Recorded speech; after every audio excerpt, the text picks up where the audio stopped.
Hello, people of the world.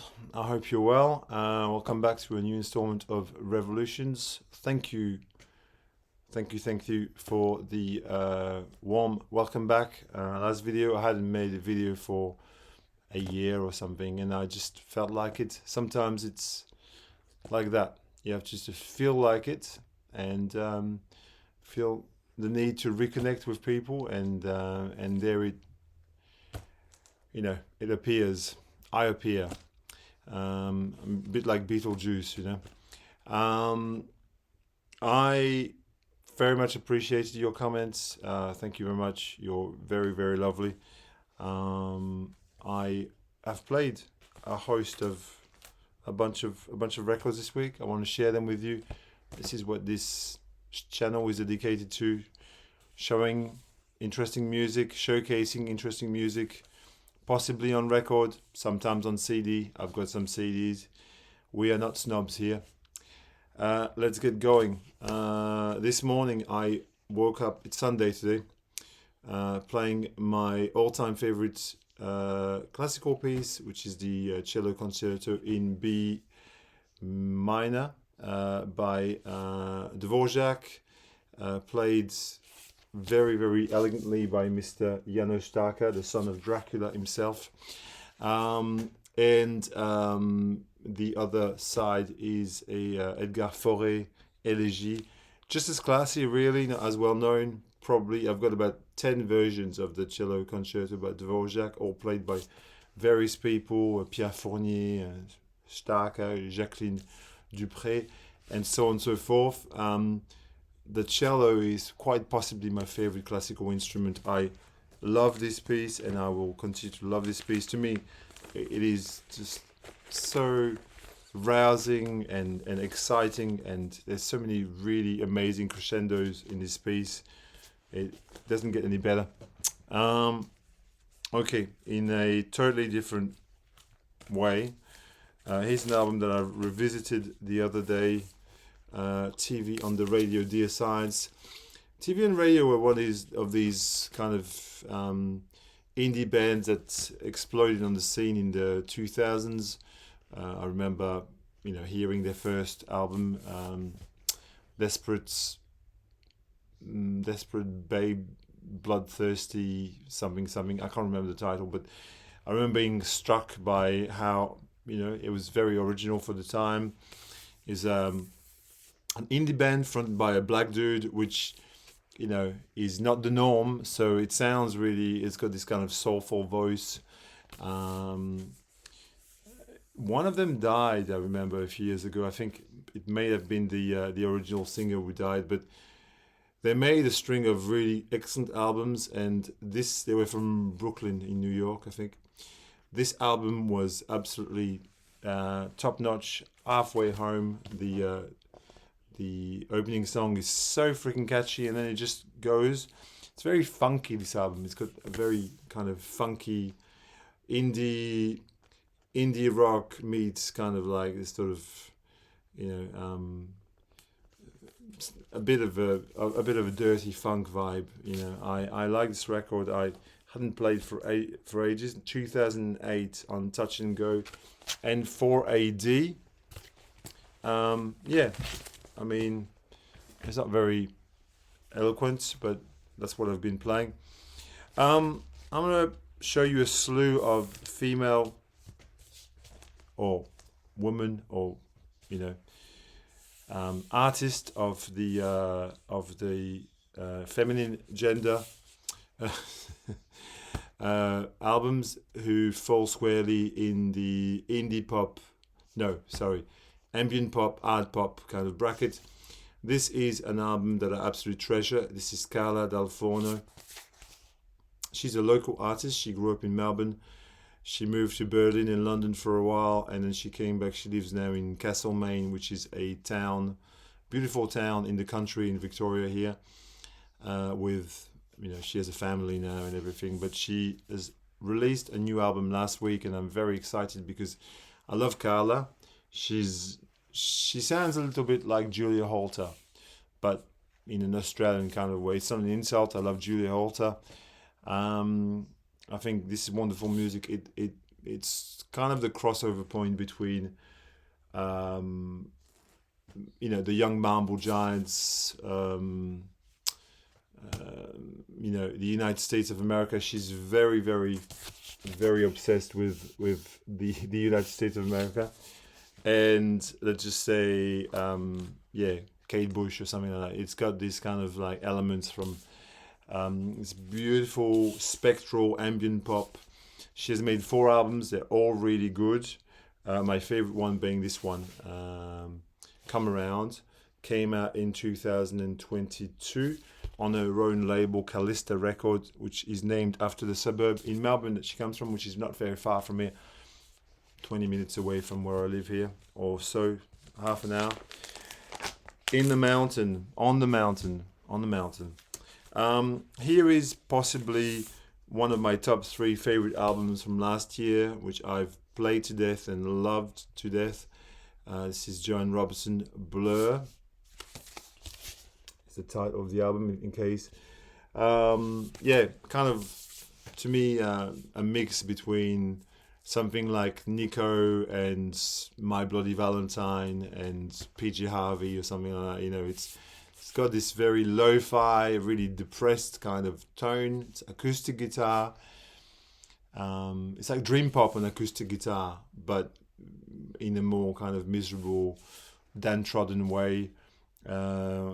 It's very much sort of ambient pop type of vibe, but without the pop element. It's kind of ambient, singer-songwriter sort of thing. It came out last year on AD93, great label. Love this record. I know Dom is a fan as well. I see him show the album quite a bit. Here is an album in the same kind of vein. Also very, very beautiful. Laurel Halo is her name. She is a US ambient pop, ambient artist.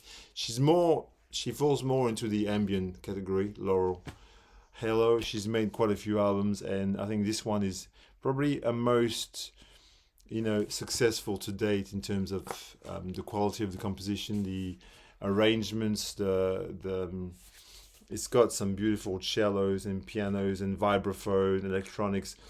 It is a broth of just loveliness, this album. It's fuzzy and it just envelops you like a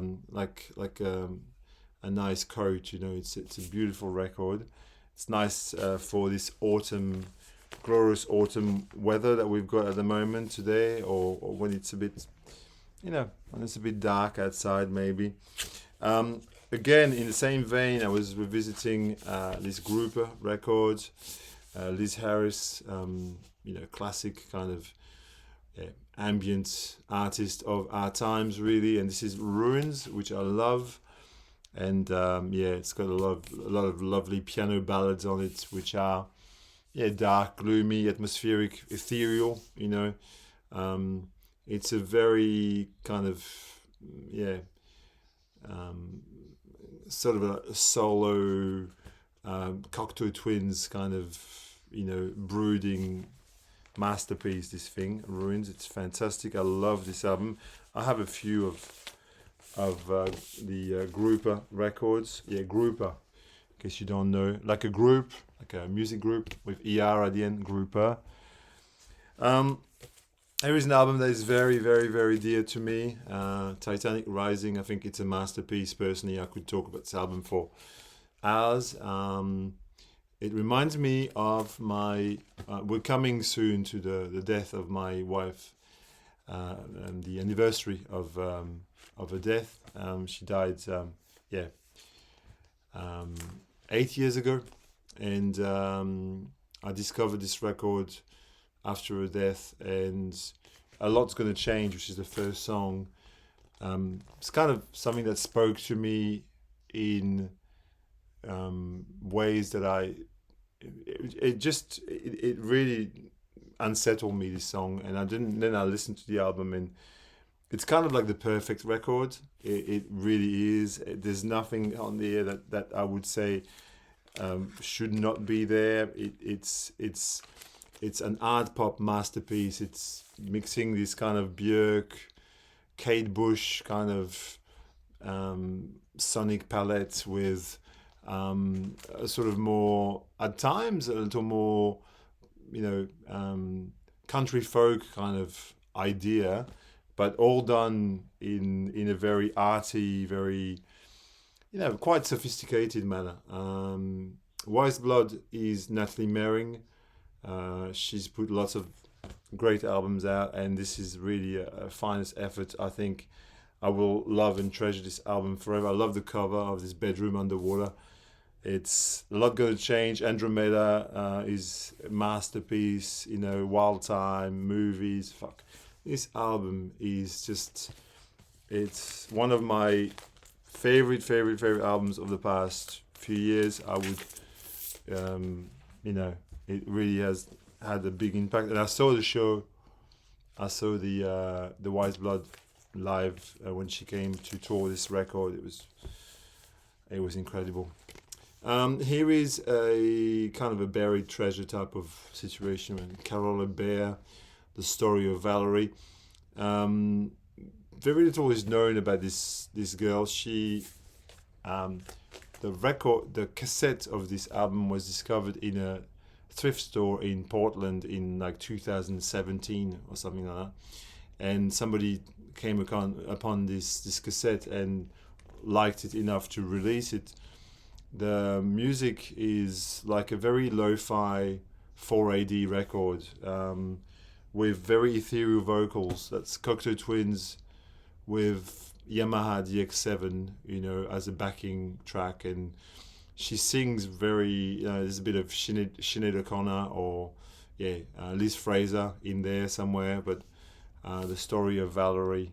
It's it's a dream pop record, but like a solo dream pop record. Really, really beautiful. Next, here's an album that I'm kind of obsessed with at the moment. I've had it for a couple of years, but I've rediscovered it recently and been playing it quite a bit. It is Sunset Waiting by John G. Perry. This is the back cover is properly awful. You would not put this on the back of your record, but he did. Anyhow, this record is kind of magical in my opinion.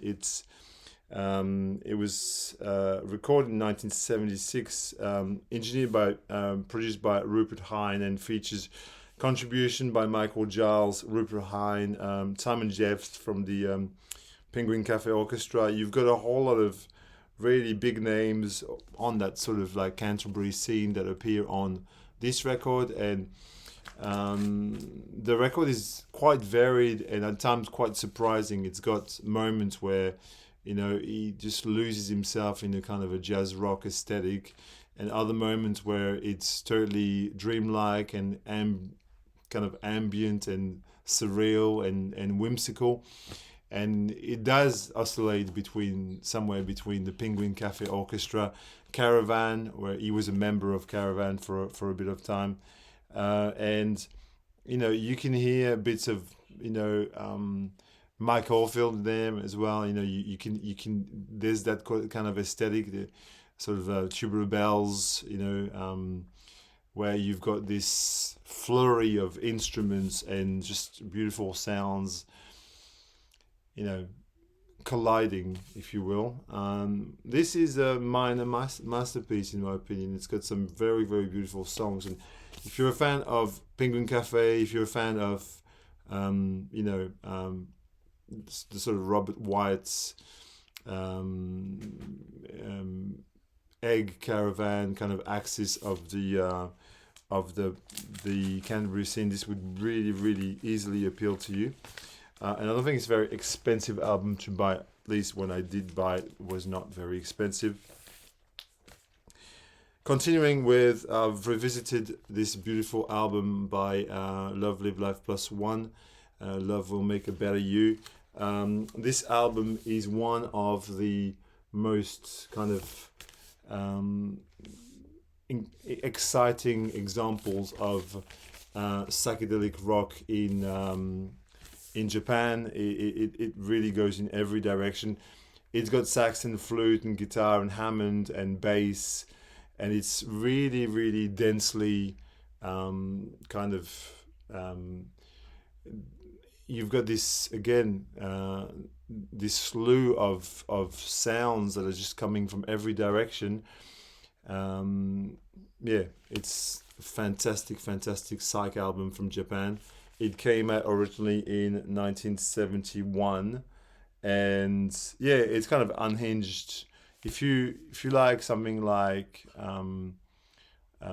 Amandur, this is not like a million miles away from Amandur.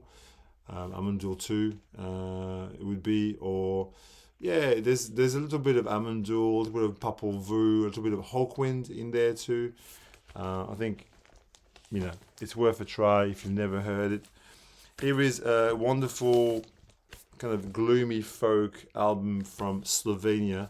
The band's called Sirom, and the album is called That, a universe that roasts blossoms for a horse. My friend Tamo in Germany had sent this to me a few years ago, and it's the third album. The hype sticker tells you a little bit of a deep, resonant sound world that filters global psych, and Terry Riley-esque minimalism, wonderfully strange. Yeah, exactly. I don't know how to describe this. It's kind of a freak folk meets minimal meets ambient meets ethno world kind of record. It's superb. Came out in 2000 and I don't know 19 on Glitterbeat Records if you're interested. Then since we're talking about minimalism and talking about Terry Riley, here's a wonderful, wonderful record by Pep Lopez, a Spanish sort of Steve Reich record or Philip Glass record of sorts. It is called Poesia, the La Nau de Argonautas. So it's a poem by Salvatore Jaffa. Jaffe, whatever. I don't know how you pronounce this, but anyway, I'm not going to try to make a fool of myself here. This is a killer record. It's minimalism. It's just got beautiful, soaring, kind of repetitive loops. Philip Glass comes to mind, but either sort of Spanish with a Spanish flair. Okay, next an album. A couple of albums from Warp Records. This Miracalix record, One on One. Miracalix is a former artist that she sadly passed away way too early. She was married, I think, to Sean Booth from Oteka, and she released a few albums. She's incredibly kooky. She's very, very strange, but not in a negative way. She was very creative. This album I happened to find for next to nothing in a local shop a few years ago, and I'm like, I'll just pick this up because I was familiar with Miracalix as an artist, but I never really listened to her that much. The album is not what you would call essential or a masterpiece. There's some songs that are a little bit grating, in my opinion, with certain sounds that just make me feel uneasy on this. But overall, it's a very, very cool little record, and it is. I think it's an important piece in the Warp catalog. It's just for the fact that she was so incredibly strange in her own way, and she had her own aesthetic, and that's kind of cool. I dig that. And since we're talking about Warp, I've replayed the Campfire Head Phase, which I really like as an album. It's Dave Van Cowboy and what's there, Peacock Tail, Into the Rainbow Vein, and Chroma Key Dreamcoat, which is really, really good too. But Dave Van Cowboy with that video where it falls and ends up into the ocean, it's very cool. This brand of I don't know what you would call this. It has this vintage feel to it. It's kind of vintage sepia feel to it, but um, you know, it's kind of retro-futuristic in its own way. A great band, and I've been playing this because I know that they're releasing a new album soon, and it was kind of cool to just revisit Boards of Canada for that reason. There's sort of vintage synth, the way they sound. Nobody sounds like Boards of Canada. They're really amazing. A beautiful electronic, ambient, jazzy kind of album on the international anthem. Carlos Nino and Friends. More energy feels current. I love this record. It really is very underrated, I think. Carlos Nino is from Chicago, and he just appears on a lot of things. It features Laraji amongst other people. You've got Sam Gendo on this, Shabaka Hutchins, a lot of really, really amazing musicians. And what you've got there is, a sort of ambient jazz record, we'll say, to make it simple. It's tremendous. It just takes you on a journey. I love this record. I love Carlos Nino. He does some amazing renewal of what we call jazz. Since I'm talking about that kind of school, here is a fantastic record. Recommend this to everyone. Of the record by Makaya McCraven. It's a live record that he released last year. I'm thinking, and which is 4 sides of, well, on CD it's 2 sides, but it's normally 4 sides of quite different material. Featuring we've got Theon Cross, Ben Lamar Gay, and other. Jeff Parker is on this. You've got a whole bunch of amazing musicians, and the atmosphere, the live atmosphere, just adds something, a new dimension. It's very, very you feel like you're present there when you listen to this. You go, wow, that would have been a cool gig to attend. It's funky. It just goes in every which direction. Obviously, you've got some amazing musicians. As I said, Theon Cross on tuba, Ben Lamage, Jeff Parker, Junius Paul on bass. It's a who's who of that kind of international anthem sound. Very, very highly recommended. And since I'm here, this is wonderful too. The Cosmic Tones Research Trio is also from last year, I think. A beautiful, beautiful. Sun Ra inspired kind of spiritual jazz journey. Superb. They've made 2 albums. This one is very, very nice, and this here is lovely as well, also from last year. This is the Rabat Electric Orchestra. So this is François Rabat, the double bass genius, and on there he's got a slew of people, so many people playing with him, but it's basically him and his son, Sylvain. What's his name? Sylvain Rabat, yeah. So he plays the piano. François Rabat plays the double bass, and then they've enlisted all these people, and it's kind of like a world fusion cocktail of. It's dynamite. This album is very, very good, and I don't think anybody would ever mention this. It came on Heavenly Sweetness, the Paris label. And I highly recommend this. This has a lot of really, really funky, but also very spiritual vibes about it. It's a superb record. I'm finished with a couple of jazz records here because I don't want to speak forever, and I'm just rambling today. I'm out of practice really.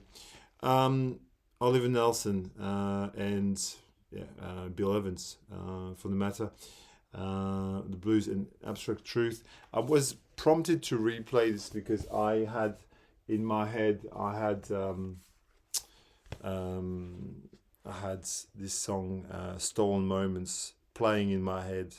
Like, I need to hear this again. And Stolen Moments is, if you just add Stolen Moments, that's enough. But the whole album it's a masterpiece, really.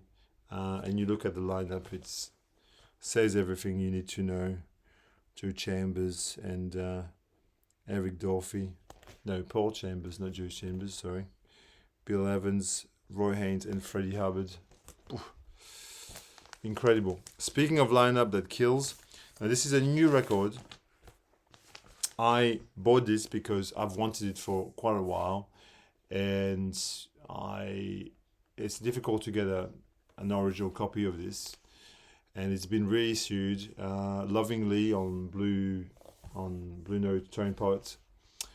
And one of my local shops had it for a very reasonable price. So I thought, fuck it, I'm buying this album, because if I wait, it'll be gone. And, not buying records doesn't mean missing out on things that you've really wanted for a long time.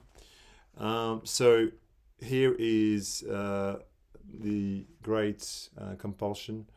Freddie Hubbard, John Gilmore, Andrew Hill, Cecil McVie, Richard Davis, Joe Chambers, Neddy Kamar, and Renaud Simmons. Very, very dark, brooding, urgent, fucking, devastating masterpiece of an album. And if you can pick it up before it's gone, do so, because that was a rare album to get. And finally, a very Sun Ra inspired record, which I just played a minute ago. Solar, Source of Life, Orchestral Revelation. Orchestral is, is very, very much Sun Ra. It is a record that was recorded in 1983 in Atlanta, Georgia. I don't know much about them, but it's called Faith for My Mind. Here you go. Faith for My Mind. It's written on the side. And it is very sort of like jazz funk.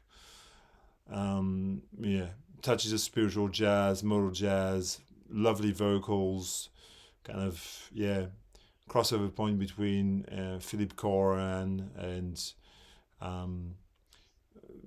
sort of, what do we have in there?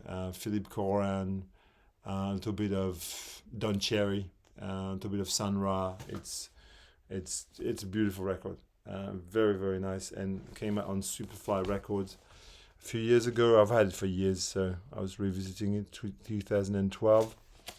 That's all I'm going to talk about today. I hope this video wasn't too nonsensical. I know I was a bit blah blah blah. Sometimes I'm talking about the records, I'm like, oh, could I describe it better? But my time is limited this afternoon. I'm glad I could make this video. I hope you enjoy. Write me some nonsense underneath, and until next time.